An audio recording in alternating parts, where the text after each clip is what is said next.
Olá, pessoal. Vamos para a nossa segunda parte da nossa aula. Antes de mais nada, eu quando estava colocando aqui o vídeo da primeira aula no YouTube, eu percebi que eu cometi um equívoco quanto à necessidade de representação e de assistência na capacidade relativa e absoluta, tá? Então, gente, quando a gente fala em capacidade absoluta,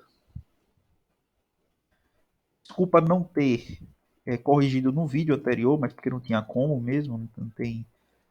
Quando a gente fala em capacidade absoluta, nós estamos falando em representação, tá? Eu tinha colocado assistência no vídeo passado, né? Peço desculpa aí pelo equívoco. Quando a gente fala em capacidade relativa, nós falamos em assistência, tá bom?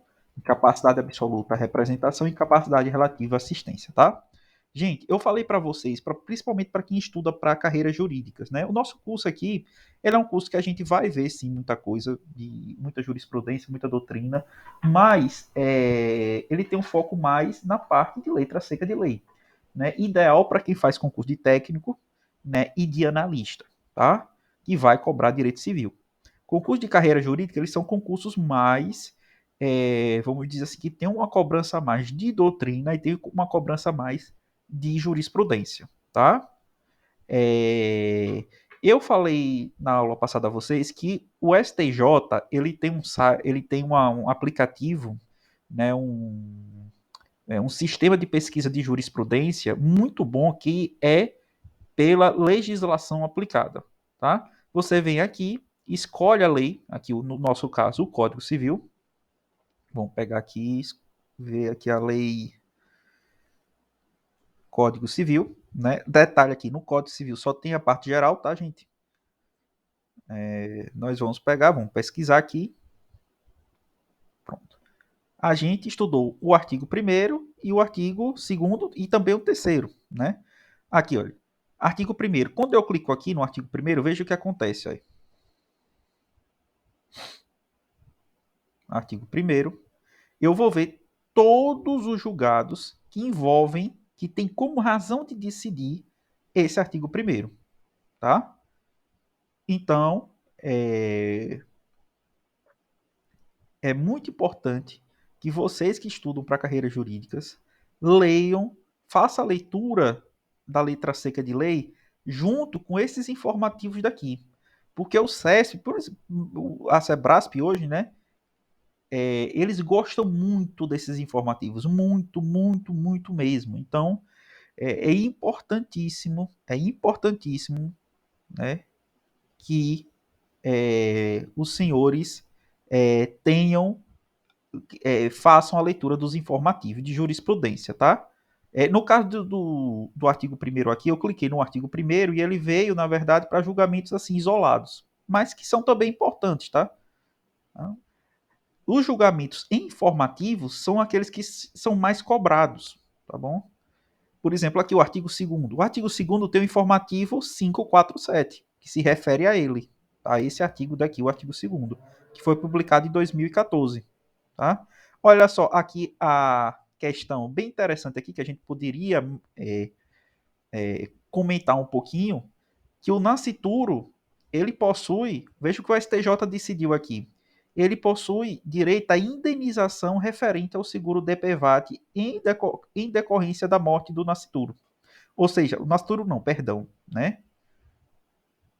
A, veja o que diz aqui a decisão. A beneficiária legal de seguro DPVAT que teve sua gestação interrompida em razão de acidente de trânsito tem direito ao recebimento de indenização prevista no artigo 3º, inciso 1 da Lei 6194, devido no caso de morte. Tá? Veja só, pessoal, esse seguro aqui DPVAT é o seguro obrigatório, tá? É o seguro obrigatório que ele vai ser devido em caso de acidente de trânsito que tenha ocasionado ou dano ou morte, tá? Aqui, nesse caso aqui, o que o STJ considerou? Que a morte do nascituro, aqui, olha, a morte do nascituro, A morte do nascituro gera para a beneficiária legal, ou seja, para sua mãe, o valor do prêmio do seguro DPVAT, tá? E aqui é interessante, por quê? Porque o STJ ele vai defender aqui, ele vai sustentar com base no direito à vida, que é um direito existencial, aqui, olha, que é um direito existencial. Deixa eu só grifar isso daqui. É um direito existencial que possui como marco de início a concepção. A vida, os direitos existenciais do nascituro tem como marco de início a concepção, tá? A concepção. Os direitos existenciais como vida, nome, boa fama, honra, tudo isso, esses direitos, eles são direitos existenciais. Agora, cuidado. Os direitos patrimoniais, os direitos patrimoniais, esses sim terão somente eficácia a partir do nascimento com vida, tá? Só para colocar aqui que o código ele se alinhou mais. Eu não sei nem dizer se o código em si, porque isso é muito tormentoso ainda na jurisprudência, tá? Eu defendo a teoria concepcionista, particularmente. Né? Você vai ter julgados que vão defender a teoria natalista, outros vão defender a teoria da personalidade condicionada. Então, não é algo é, não é algo pacífico, nem na doutrina e nem na jurisprudência, tá? E aqui o STJ coloca, né, a teoria concepcionista, né, para a qual a personalidade jurídica se inicia com a concepção, tá bom? Muito embora, veja que o STJ faz questões, muito embora alguns direitos só possam ser plenamente exercitáveis com o nascimento. Com o nascimento. Professor, que direitos são esses? Os direitos patrimoniais. Tá bom? Os direitos patrimoniais. Tá? Mas vamos lá, professor. O senhor falou aí dessas teorias, né? Explica aí direito quais são o que versa, o que fala essas teorias, né? A gente, vamos colocar logo a primeira teoria aqui, que é a teoria talvez mais debatida pela jurisprudência brasileira, que é a teoria natalista. Né?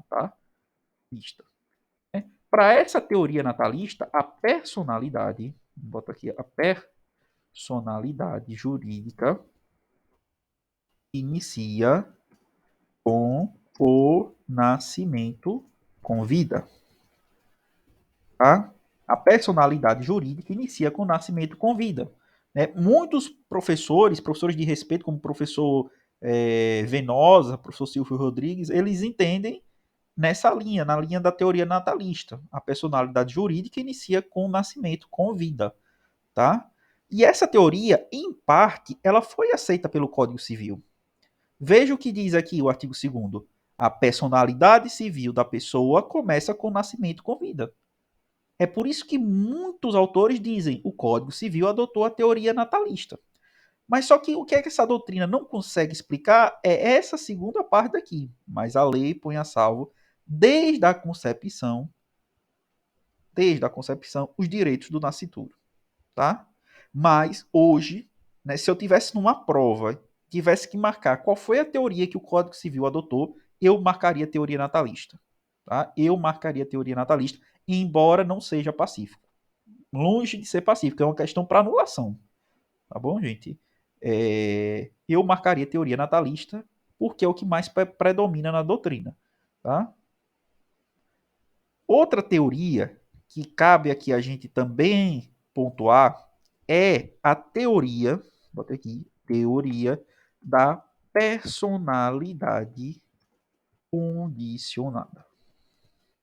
Em resumo, essa teoria vai entender o seguinte, que o nascituro, o nascituro possui direitos em condição suspensiva. E que condição suspensiva seria essa? O nascimento com vida, tá? O nascimento com vida, né? Há também que entenda que essa teoria, na verdade, ela diz o seguinte, olha, o nascituro, o nascituro tem desde a concepção os direitos existenciais da pessoa humana, como por exemplo a vida, o nome, a honra, a boa fé, ou, perdão, a boa fama, né? E outros direitos, tá, gente? Direitos existenciais da pessoa humana, tá? Já os direitos patrimoniais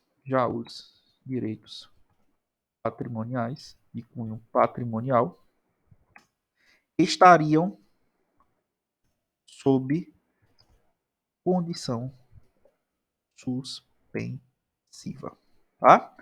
Então, o que é que essa teoria da personalidade condicionada ela vai dizer? Ela vai dizer que a personalidade do nascituro está condicionada a algo. E que condição seria essa? O nascimento com vida. Ela vai dizer o seguinte: olha, o nascituro de fato possui direitos, desde a concepção. Mas não é qualquer tipo de direito. São os direitos relacionados com a sua dignidade. São direitos existenciais, de cunho existencial. Não é qualquer tipo de direito, né? E os direitos de cunho patrimonial, eles estariam condicionados a um nascimento com vida. Né? Essa seria a teoria da personalidade condicionada. A personalidade jurídica do nascituro estaria condicionada ao nascimento com vida. Os direitos patrimoniais do nascituro estariam condicionados a, ao nascimento com vida, tá bom? Né? Há quem entenda também, né, essa primeira parte aqui, que o nascituro possui direitos em condição suspensiva. E que seria essa condição suspensiva? O nascimento com vida. Tá bom, gente? Né? Eu gosto mais aqui dessa parte que fala desse segundo conceito, que fala da diferenciação entre direitos existenciais e direitos patrimoniais. Os direitos existenciais seriam desde o nascimento, ou desde a concepção. Já os direitos patrimoniais seriam desde o nascimento com vida, tá? Isso é muito importante, tá bom? Já uma outra teoria, que é a teoria concepcionista. Concepcionista. Eu não vejo diferença. Essa teoria, na verdade, concepcionista, tá, gente? Ela, é, ela vai dizer o seguinte: que tanto os direitos patrimoniais, direitos relacionados com patrimônio, como também os direitos existenciais, eles derivam da concepção. Ou seja, o nascituro ele vai ter direito desde a concepção. Desde a concepção. Né? Desde a concepção. Né? Qual é a teoria que eu prefiro dessas? Eu gosto muito da teoria da personalidade condicionada. Tá? Da teoria da personalidade condicionada, embora exista outros autores, né, que sustentem, que defendam muito essa teoria daqui, teoria concepcionista, tá? E outra coisa, o conceito de cada teoria, pessoal, varia muito de acordo com o livro que você estiver estudando, tá? Cuidado, tá? Uns vão conceituar a teoria concepcionista de um jeito, outros vão conceituar de outro, tá? Então, muito cuidado com isso, tá bom? A teoria concepcionista, os direitos da personalidade do nascituro derivam da concepção, da concepção. A teoria da personalidade jurídica condicionada, os direitos da personalidade do nascituro derivam da concepção. E os direitos patrimoniais, tá? E os direitos patrimoniais do nascimento com vida, fica condicionado ao nascimento com vida, tá? Os direitos patrimoniais eles seriam adquiridos pelo nascituro com o nascimento com vida. É por isso que chama personalidade condicionada. Condicionada a quê, professor? Com nascer com vida. Se o nascituro nasce com vida, ele vai adquirir tais direitos, tá bom? E a teoria natalista, né? Que diz o seguinte: olha, personalidade jurídica só se inicia com o nascimento com vida, tá? Né? Antigamente, essa teoria tinha mais força, teoria natalista, muita força, né? Há quem entendia, tem autores do direito civil bem antigos que entendiam o nascituro como uma coisa. Tem um autor alemão, né, salvo engano, até quem coloca isso no livro dele é o professor Pablo Stolze, que faz a citação desse autor alemão, né? É, que entendia que não, o nascituro é uma coisa, não é uma pessoa. Ele não tem característica de pessoa. Né? É claro que essa visão, uma teoria natalista moderna, não entende nascituro como coisa, tá, gente? Não entende nascituro como coisa. Aqui a discussão é em relação à personalidade jurídica. Tá? A personalidade jurídica. Tá? Segundo essa teoria, a personalidade jurídica só inicia com o nascimento, com vida.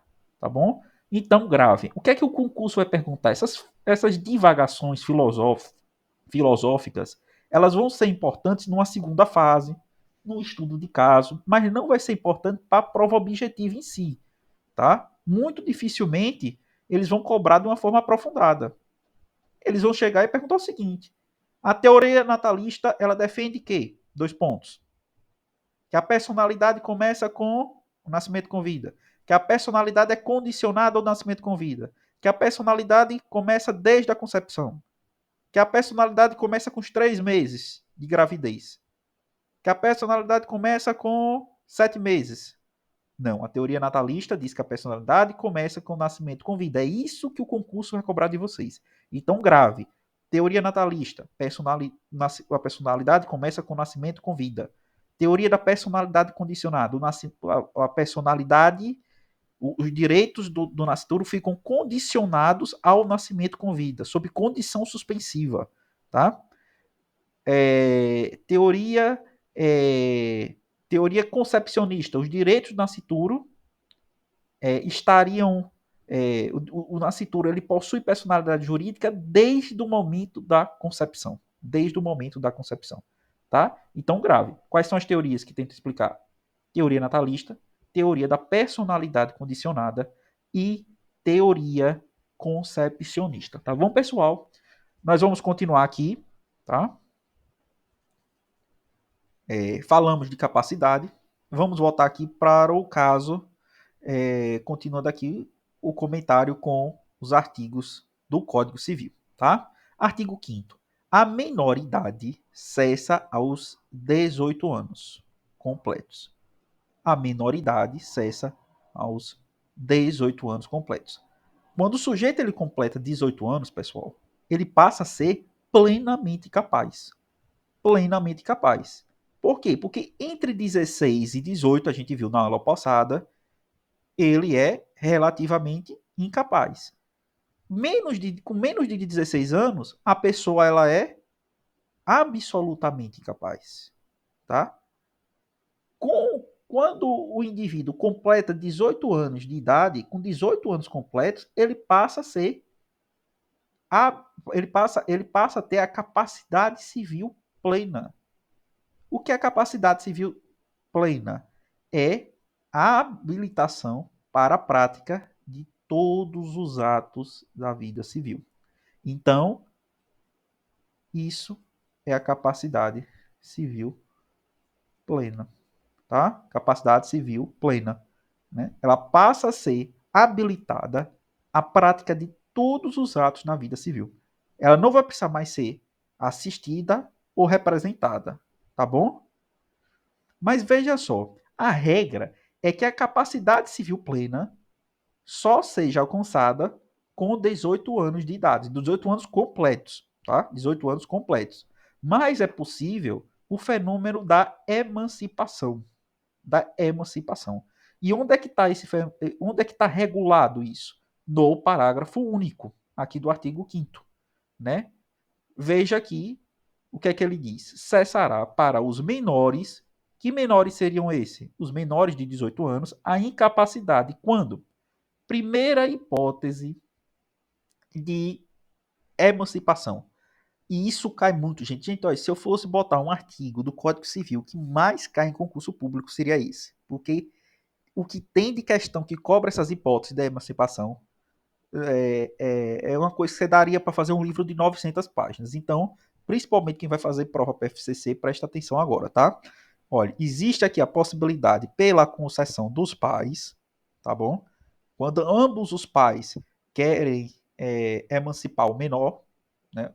No nosso caso aqui, lembre-se que a palavra menor, apesar do código falar que menor, ela não é uma palavra apropriadamente correta. Hoje se chama de adolescente, né? Se o pai quiser emancipar o adolescente, seu filho adolescente, ele pode fazer isso, né? Ambos os pais, por instrumento público. Isso é muito importante.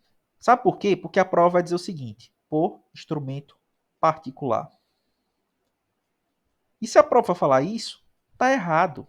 Tá errado. Instrumento público é aquele lavrado perante um cartório, que segue todas as formalidades. Então, a emancipação, ela vai ser mediante instrumento público no cartório, não vai ser mediante instrumento particular, tá? E outra coisa, não precisa nesse caso, não precisa, isso é muito importante. Não precisa de homologação judicial. Você não vai precisar fazer uma ação para que seu filho seja emancipado. Se houver concordância entre ambos os pais, não vai precisar de homologação judicial, tá? Agora, o seguinte,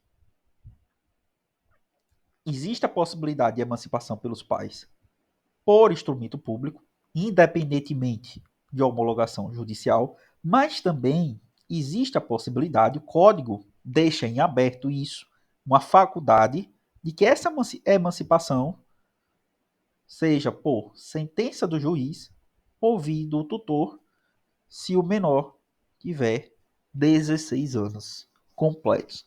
Perceba aqui que a gente está falando de tutela, tá?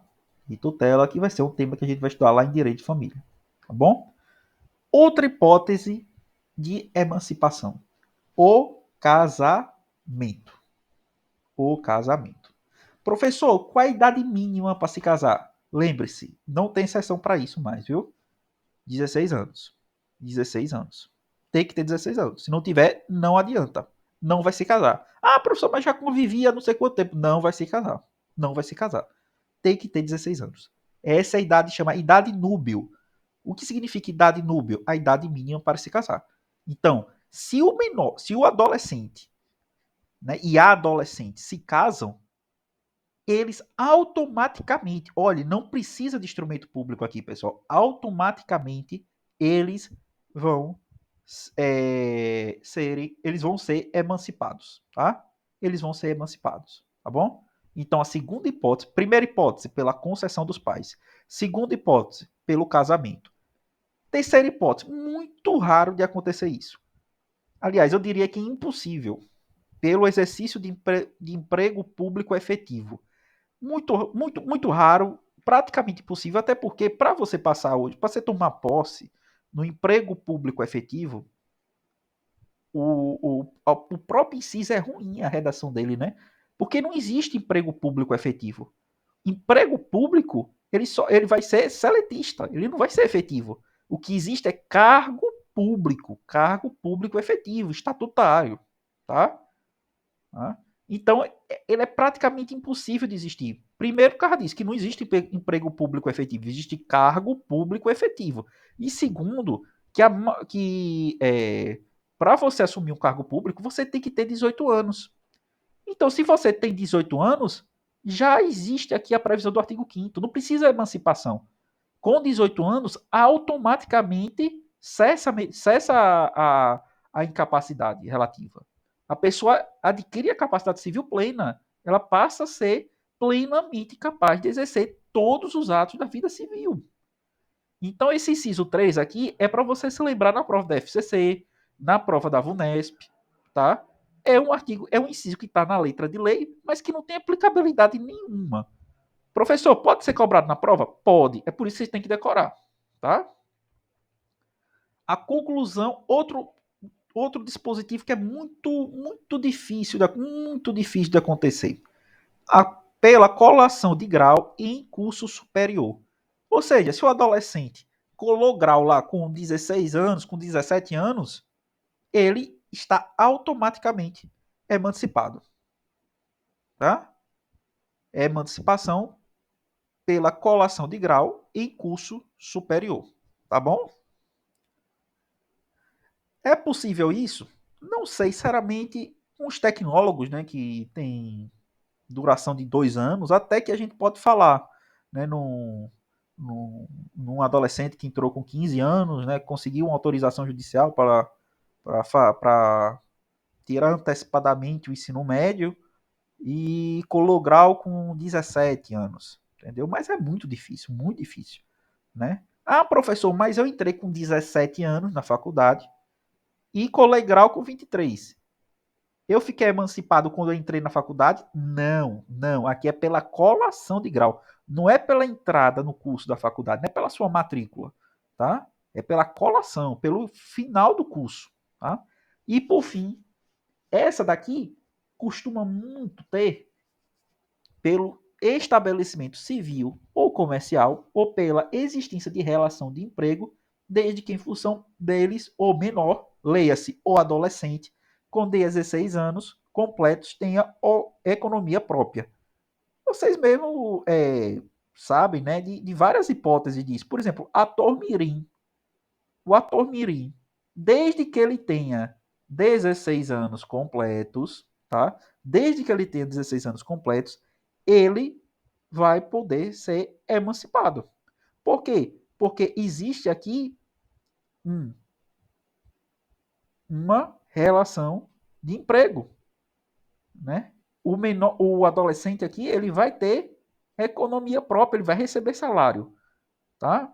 Então, gente, essa hipótese aqui é muito importante, cai muito em prova, tá? Pelo estabelecimento civil ou comercial ou pela existência de relação de emprego, tá?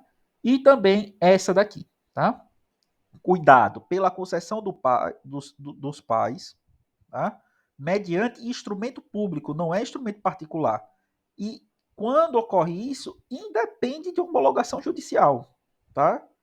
E tem também uma segunda hipótese aqui, que é a concedida pelo juiz nas hipóteses de tutela, né? Se o menor tiver 16 anos completo. Gente, na próxima aula nós vamos começar o artigo 6º, né? E vamos até, deixa eu só colocar aqui, só descer aqui um pouquinho. E vamos até o artigo 10, tá? Essa primeira parte cai muito. Eu vou só citar um exemplo aqui. Aqui esse artigo 10º foi objeto de cobrança na prova do TJ Pará. Do TJ Pará para juiz. Vocês podem baixar lá a prova e vão ver lá a questão. E era uma questão que só cobrava a literalidade do artigo. Então, gente, é muito importante fazer a leitura da lei. Esse curso ele tem por finalidade não é esgotar a doutrina, não é esgotar a jurisprudência, é fazer a leitura da lei. Por quê? Porque é muito difícil isso. Quando você começa a fazer leitura da lei, você começa a sentir sono, você começa a ficar desatento. Isso acontece com todo mundo. É chato ler a lei, é chato.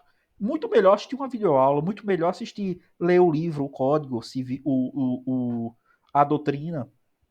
A leitura da lei ela é maçante. E por isso a gente está fazendo esse curso aqui. Porque eu estou lendo a lei com vocês. Eu estou explicando os artigos, cada artigo do Código Civil, e a gente vai ler todos esses artigos, tá? Bem, gente, é isso. Muitíssimo obrigado. Lembrem-se que no vídeo passado, né, do equívoco que eu cometi, né, a representação ela ocorre em casos de incapacidade relativa, de incapacidade absoluta. Já a assistência em casos de incapacidade relativa. Tá? Acabei, por equívoco, trocando os dois lá no vídeo passado, mas foi algo bem rápido. Inclusive, eu deixei lá na descrição do vídeo, tá? Gente, dá o like no vídeo aí, comenta e estou à disposição de vocês aí para qualquer coisa, deem sugestões para que a gente possa cada vez mais se aperfeiçoar, tá bom? Ok? Tchau.